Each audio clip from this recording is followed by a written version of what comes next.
All right, everybody, thank you again for joining Entrepreneurial Appetite, a series of events dedicated to building community, promoting intellectualism, and supporting Black businesses.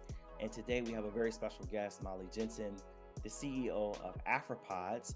And I first met Molly at a podcast movement last year in Dallas, Texas, and it was her. It was a brother by the name of Kevin and another sister by the name of Gathani. Did I say her name correctly? Because I know names are important. So if I Her didn't, name is please Gathoni, but you were close. Gathoni, a sister named Gathoni, was there as part of her team at Afripods, and might have been some other folks there as well. And basically, they were on several panel discussions and sessions talking about, along with others who don't work with Afripods but maybe affiliated through business connections and things like that, about the state of the podcast industry on the continent of Africa. And so this is probably, to me, one of the most interesting conversations we're going to have for our special series featuring Black podcasters for International Podcast Month. And so, Molly, just tell us a little bit about yourself and your journey to becoming the CEO of Afropods. Well, first of all, thank you for having me on your podcast, Langston. It's good to see you. It's good to hear from you. And also, I'm really excited to connect with your audience. So, hi, listeners. How are you guys?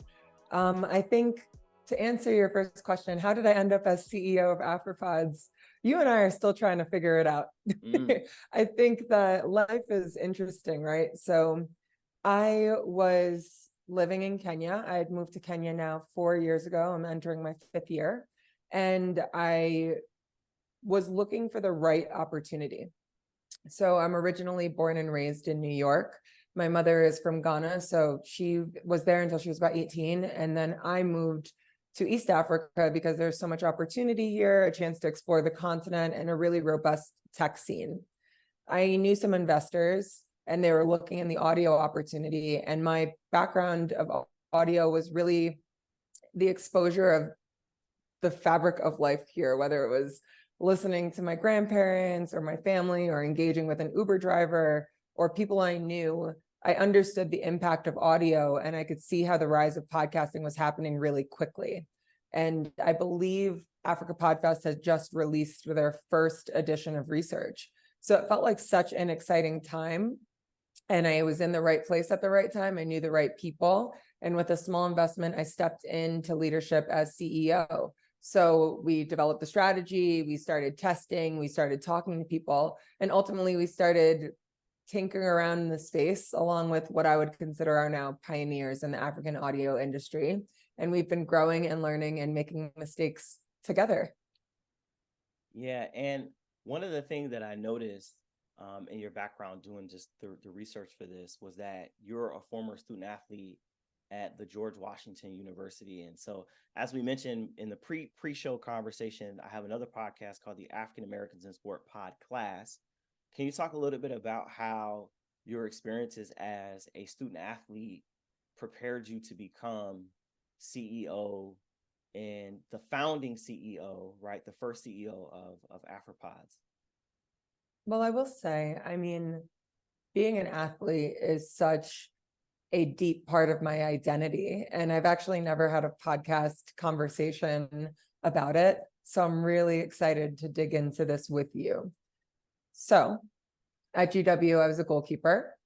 I played soccer. So we were a Division I team. There was obviously politics involved in that. And it was very interesting for me stepping in as a freshman, understanding the nuances of it. But athleticism is something that really resonates with me. And I think it's because in life I've been challenged, as all of us have been. And I've noticed that that quality of resilience is really strong with me. So I have this lock-in mentality when things go wrong. And my plan is we must make it through.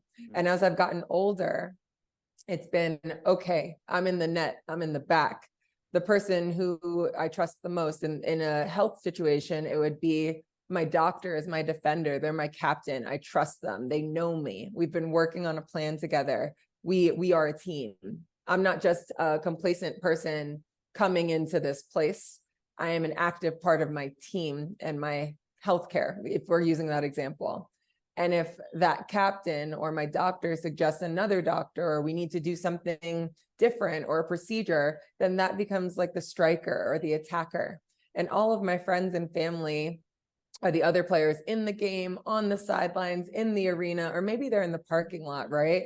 And it's really helped me lock in, because when I think about challenge, I think about when it's a must-win game. It's the determination, it's the focus, it's the desire, it's the need to win, it's the dedication to it. And all of that really drives me when I'm focused on hitting a target. And I've noticed that that's not so true with everyone else. And the only way I can explain it is through that game analogy, which really does resonate with real life athletic experience. I also feel very privileged to understand neuroplasticity so well. And I think a lot of that is due to my athletic background, whether it's thinking about muscle memory, that my body just can lift up weights, or that I can just move and be grateful for it. Obviously, as you get older, things get a little bit different, but I feel very in tune with myself. I feel very aware of the capabilities of my body and my spatial awareness of that. And I think a lot of that is due to the angling of being in goal. So the way they teach you that is, if you're imagining that you're in a goal, you're in the net. If you were to put both of your arms and extend them wide to the post of the goal, and then go like a pizza to where the ball is, if you're standing in the middle of that pizza, you are in the perfect angle. And something that people used to say to me was, you're so hard to score on because you're always in the right place. Right. So hopefully that answers your question. It's very long-winded, but athleticism and being a goalkeeper has tremendously impacted my life, and especially how I handle challenge. I think that being in a startup in general is chaotic waters. It's changes every day, and I'm learning a lot, but I also feel very confident in my ability to move through things when they're not so great, if that makes sense. Yeah. When I think about sports, I think about strategy, right? And so can you talk about how being in the position that you've been in as goalkeeper? I gotta get Thank my you. soccer terminology correctly. How has that, but also in the other sort of dynamic positions that exist on a soccer field, play into your ability to develop strategy as a CEO? Because Sure. what you described was the individual responsibility, being able to triangulate where the ball is. But talk about how your relationship to the field of play in existence with others plays into your role now as CEO. Absolutely. So I think that leads into really saying that the most important piece of this is the team, and being in the back means you have to understand how to move the team as a playmaker. So strategically, a lot of what you're doing in business as a leader, as well as in a sport, is understanding the assets that you have. In the case of business, it's understanding your people. So if you have an employee or a colleague who doesn't respond well to yelling, or responds very well to direct responsibility, or needs more creative control, that's about knowing your team. That's knowing your players. That's knowing your colleagues. And I think that allows you to then put people in the best position to get the maximum amount of value out of them. My whole personal philosophy is to go the path of least resistance. Get people to do what they're good at. Yeah. Do yourself what you're good at. Obviously, not everyone has the ability to only do what they're good at, but definitely make sure the things that you're good at that you're doing, and that you're outsourcing for things that you're not, or you're leaning on people who have the skill sets that you currently don't have as developed. So from a strategy perspective, I'm very aware of the strengths and the weaknesses of everyone on my team. I understand how to engage with them to get the best results. And I've ultimately been very proud of the fact that I'm able to foster a dynamic where people are able to tell me when they feel uncomfortable, or when they're able to tell me when something is going wrong, because that impacts the output of what you're getting from people. And a lot of what I believe is that people are paramount.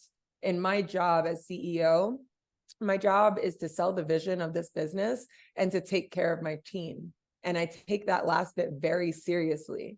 people are fundamental and important to our experience, and connection needs to be fostered. So strategy to me is about understanding the tools you have at play, primarily through the assets you have in people. Yeah, I think about when I was a high school football player, right? I wasn't good enough to play sports in college. So I peaked in high school, but I'll never forget we had to vote for captains, and my high school football coach was old school. So the only people who could be captains were seniors. That's it. It was only seniors. And so there were two people. One was Rich and one was Rob, right? Rich was he was the quarterback, but he didn't play junior year. So people weren't as familiar with him. But Rich was a great leader. He didn't have the politics on the team to be voted captain. Rich was even killed. He understood people's personalities and their dynamics and all that. Rob was like the rowdy guy. He just yelled, you know what I'm saying? Let's go, let's go. And everybody thought that is what made him a good captain. But that's not what makes a good captain. You know what I'm saying? Your ability to understand and discern the different people around you is what really I think makes someone a good CEO, a good leader. And so that's what I hear a little bit in your story of understanding the people in the group around you. So yeah. Well, I'll tell you something interesting in that story of Rich and Rob. There's obviously a lot of things that I'm not good at. And one thing I think I'm good at is knowing that I'm not good at everything. Yeah. But the big thing that comes to mind being in a position of leadership is that I think fundamentally I'm a good leader, but I have a lot to learn about being a boss. So I think I'm able to impact people and make them feel in a way that helps them foster growth and professional development and understand their problems and be part of their dynamic of life, the largest dynamic, right? 8 hours a day or so. But at the same time, I have a lot to learn about the effectiveness of being a boss, whether it's moving the needle from a bottom line perspective in terms of cash, whether it's the organization and operational tasks that I'm learning, whether it's dealing with different currencies and the nuances of business in a country I didn't grow up in. But even with all of those things, I fundamentally believe that I can learn them. Those are skills. I know that I can become a good boss. I have no doubt, because right now what I hear from people as a leader is that I inspire them, that they feel heard, that they feel understood, that they feel like they can reach out to me, that I'm accessible. And I feel incredibly proud of that. I feel like that's the golden goose when you're looking at leadership. You can't be missing the other side completely, but if you have the ability to learn and know what you don't know, I think I'm on the right path. Can you tell me what's the difference between being a boss and a leader? Well, I mean, I'm not sure if my definition is what everyone else is going to say. It doesn't have to be. Let's hope not, because I don't want to get roasted by your class. I think that being a boss is really laser focused on the work. I think it's quantifiable in the outputs, whether it's we grew 3% or we raised our target spend from $110 to $145. I think that being a really good boss is just in that workspace. And I think being a leader is being someone that people believe in, being someone that people are inspired by, being able to move the needle through your truth and being and values. And I think that you can have a leader in work who is also tied to the quantitative outputs. But I also think that a lot of showing up how you do as a person does show up in work. And some people are cut out to lead, and some people have to learn it, and some people are great bosses, and some people have to learn that. But going back to that athlete question you asked earlier, I've always been in the back, right? I've always been playmaking. I've always been watching. I'm not the one scoring the goal. I've actually never scored a goal. I might save the game, but even the best save is not being as highlighted as the best goal. And I think that has given me the opportunity to look and assess what I have, to figure out who needs to be where, to understand what this person has the capacity to do and not do, and ultimately show up for my team as the backbone. So I think being a leader is about being that backbone. It's about being strong. It's about understanding what you have. It's about being human first. Yeah. Because, you could be a leader and not be the boss.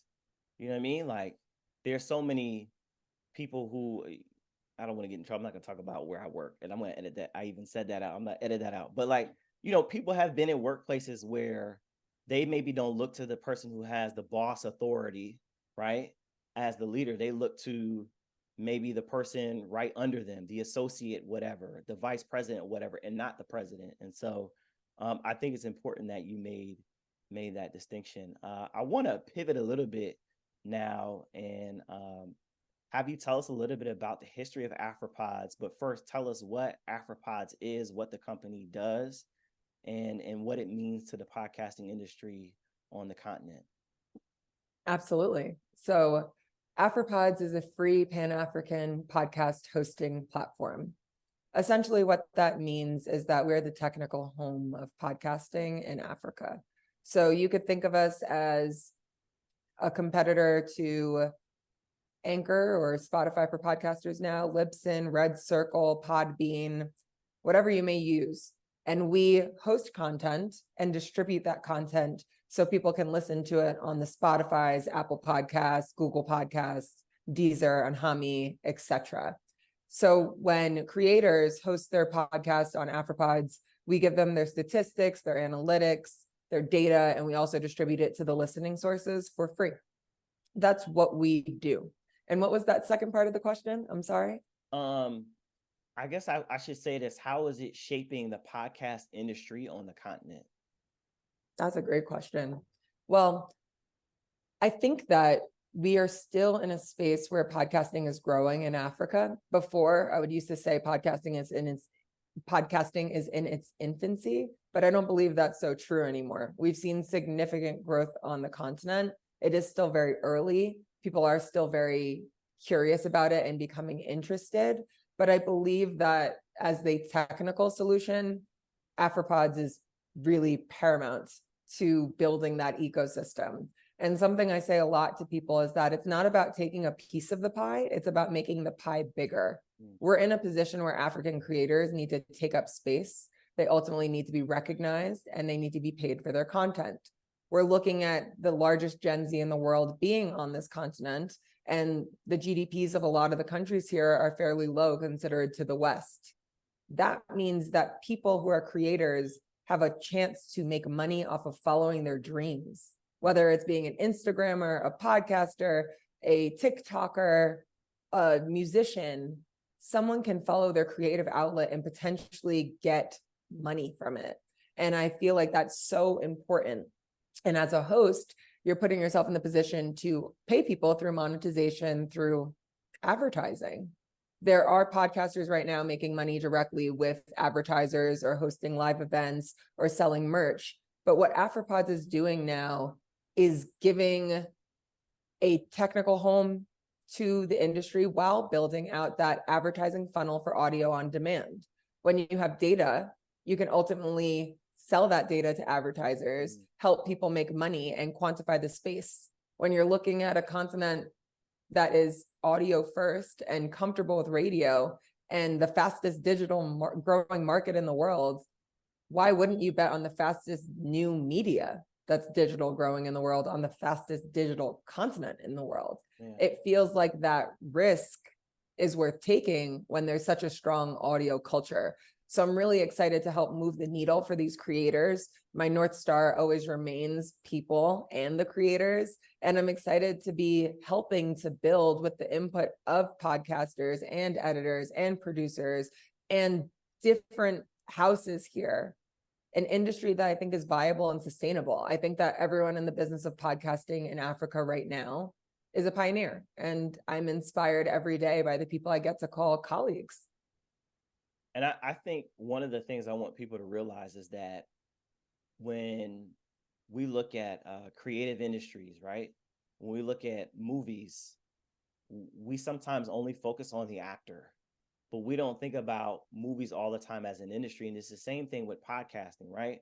There are people who edit, there are people who produce, there are people who are writing the stories, there are people who have companies that do hosting, right? And so we think about the industry, right? There's essentially an economy of podcasting that's being built on the continent, and Afropods has a huge role in that. So Thank you. I'm excited. I'm excited yeah, to see what happens, We're all yeah. figuring it out together.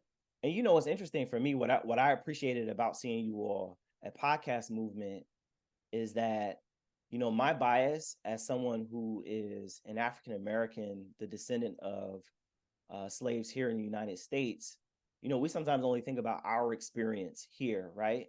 And we don't always think about what's happening, at home, right, on the continent. And so I appreciated all the things that you all said there. And one of them, as you said here, was that, Africa is the youngest continent in the world, right? So why wouldn't you want to do business in Africa? And so that's something that made a lot of sense to me. We're gonna come back to that, but and before we get into like how Black folks in the States and other places can do business with podcasters on the continent, maybe through Afropods or other outlets, tell us the story of Afropods, right?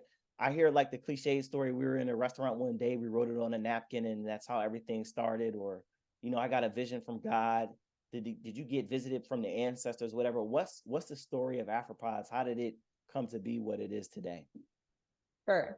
So I kind of touched on it a little bit earlier, but I think this is a really, really good way to set a foundation to understand what's going on. With Afropods, the idea conceptually existed. It was actually baked in Sweden with some ex-Spotify, ex-Acast, ex-audio people. What's important to know is that Sweden has a really strong audio culture, specifically Acast, Spotify, Pandora, etc. And I think they had identified a potential opportunity. With that, the idea was kind of baking, but nothing was really going on.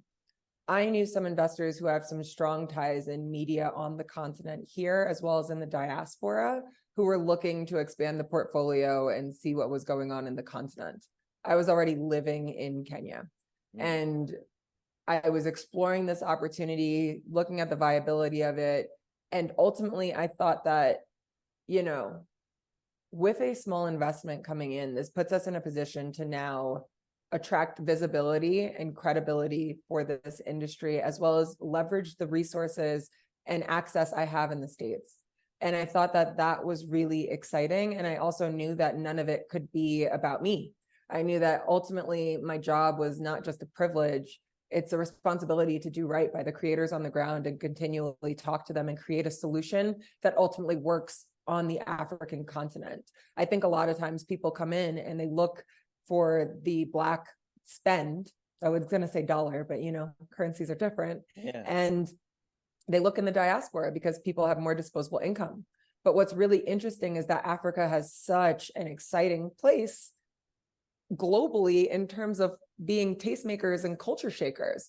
And you look at this moment right now, whether it's Black Panther selling $1 billion worth of tickets, or Burna Boy selling at Wembley and Madison Square Garden, or Elsa Majimbo being signed to CAA, a creative artist agency in LA, or Beyonce having Black is King and being part of the Lion King reprise, pardon me.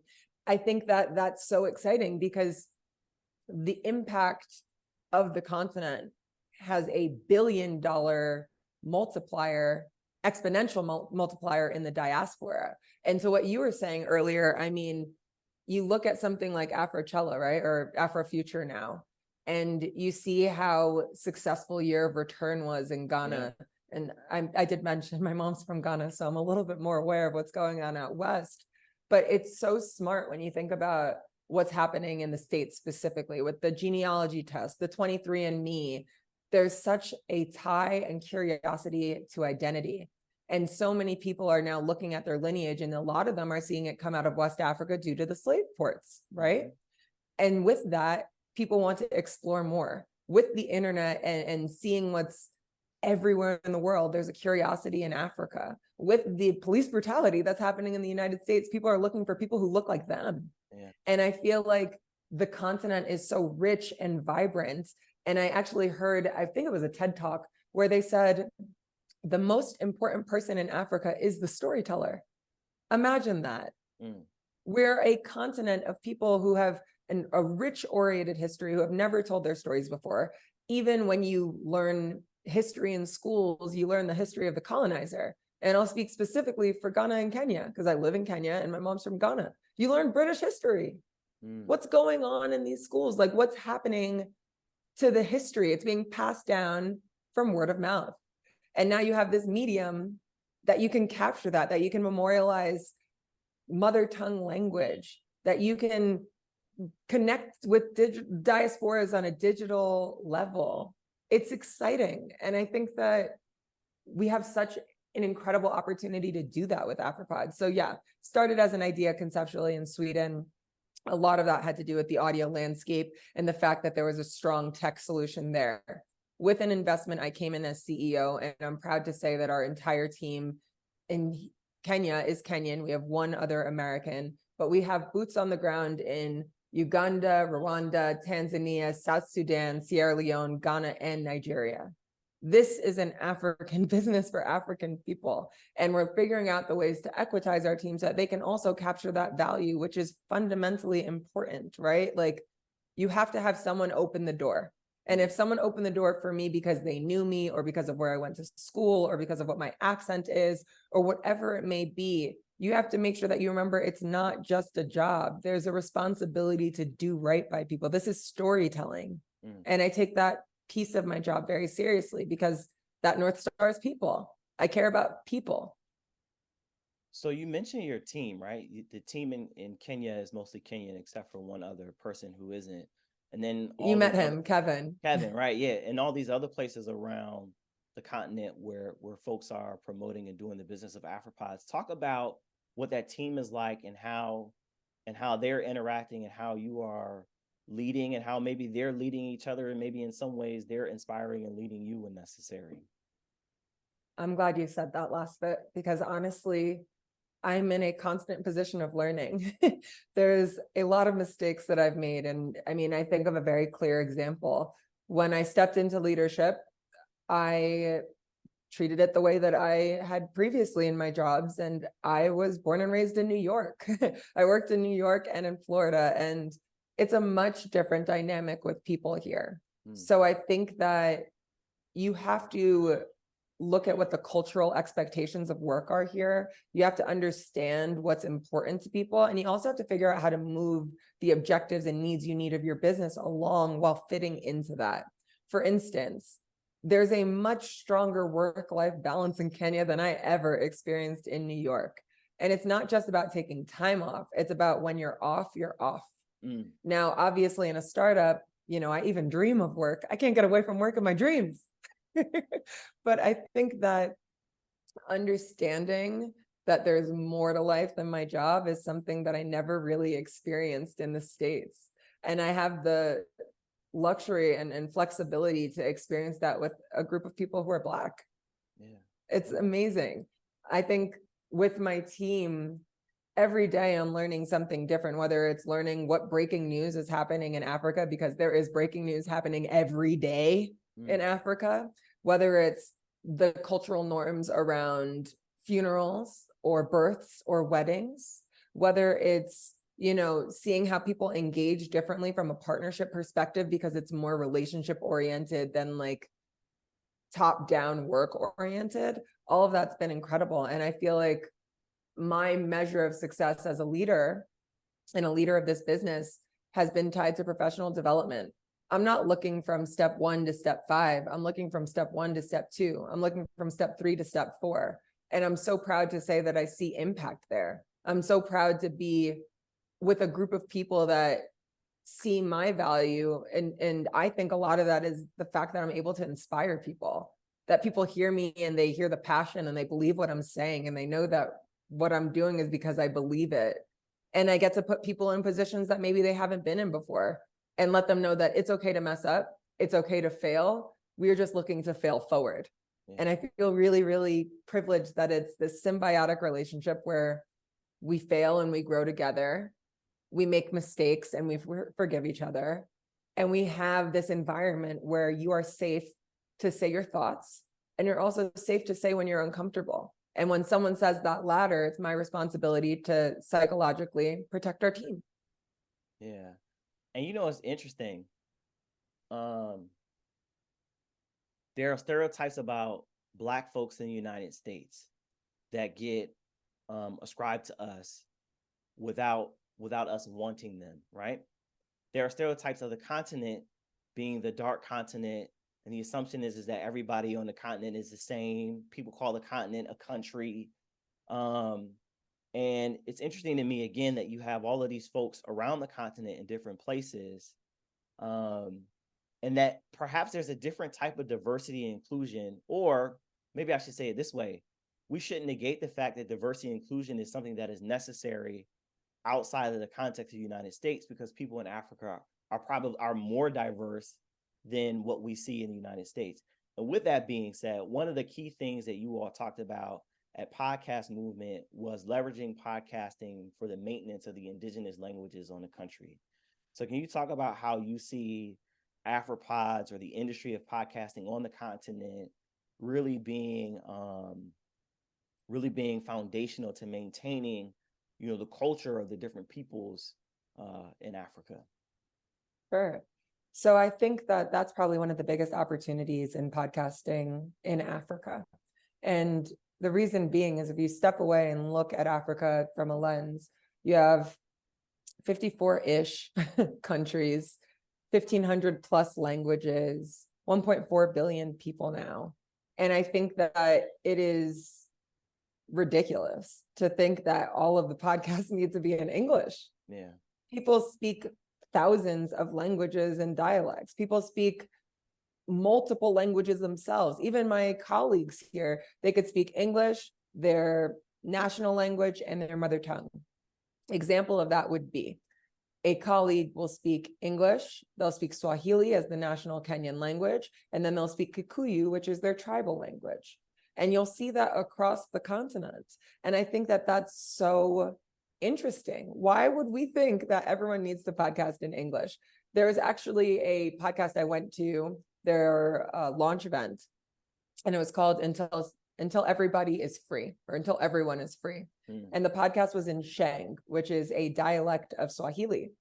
And I don't speak Swahili, or I didn't at the time. I definitely am barely conversational at this point today.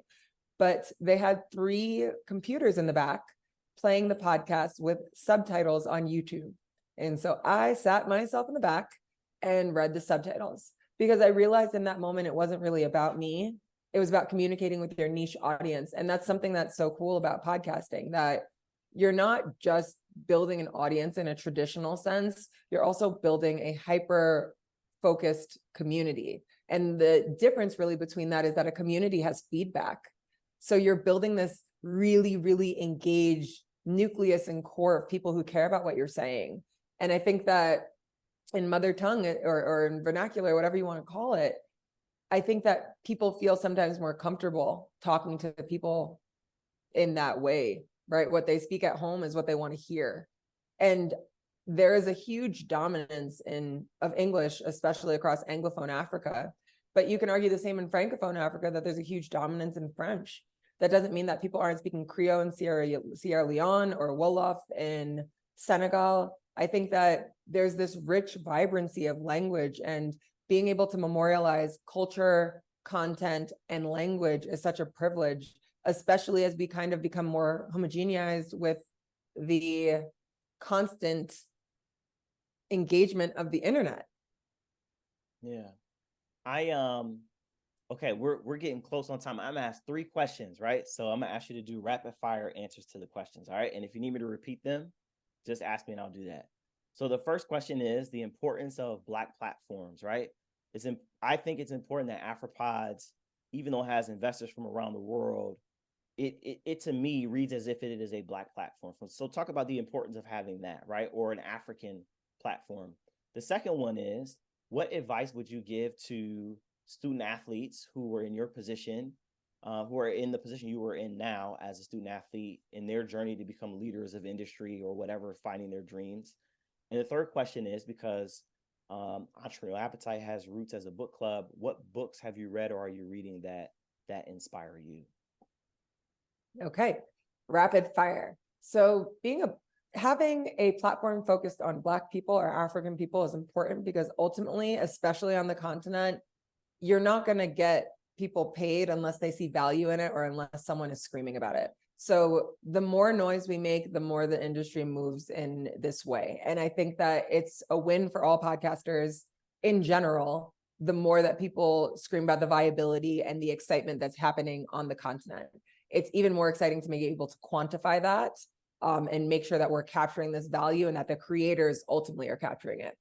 When it comes to being an athlete and what you would tell an athlete who wants to be a leader, I mean, the great news is that you have the basis of already being a leader. You understand what it takes to be part of a team. You understand what it means to step into different responsibilities. And all those things are hugely transferable in the work environment. And I think that, in my opinion, a lot of athletes I've seen have been able to very successfully transfer themselves into leadership positions. And it is because of that deep understanding that you have to be focused, you have to win, you have to be good, you have to be trained, you have to do the work. And that really resonates. And then that third bit about books. Well, currently I'm reading a book called Scaling People from Claire Johnson Hughes. She was the previous COO of Stripe. It's basically the golden guideline of how to build a business and what you need. Apparently, she's been working on that book for quite some time. It came out earlier this year, and I have read the first two pieces of it. I haven't even been able to get through the third because I have to reread the first two again. Yeah. It has worksheets at the end of it. It's incredible, but it's, to me, a little bit dense, but it is definitely a game plan. So for the athletes that are listening, if you need a game plan, get that book. I think it was a little pricey when it came out, maybe $40, but I highly suggest it. But don't think that those are the type of books I only read. I am a big fiction reader.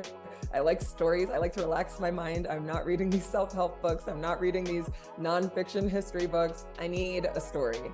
So I'm actually looking for some new stories, and I might have to listen to your podcast to find some recommendations, Langston. You know what's interesting? I'm gonna start asking people to talk about their nonfiction books. Because I think because the context is entrepreneurship and things like that, it's always this book that helps me in how to better yourself. Yeah, but it's not like a book that like blew my imagination away, right? Children of Blood and Bone. Children of Blood and Bone. I love that book. My wife likes that book too. Yeah. That's somewhere on that shelf back there. I'm sure of it. So Molly, I appreciate you joining us. I wish you continued success with Afropods, and I will share this on both my podcasts, the African Americans in Sport Podcast and Entrepreneurial Appetite as well. So yeah. It's been my pleasure, and thank you for having me. Thank you to your audience for listening, and I hope to, continue to build this library.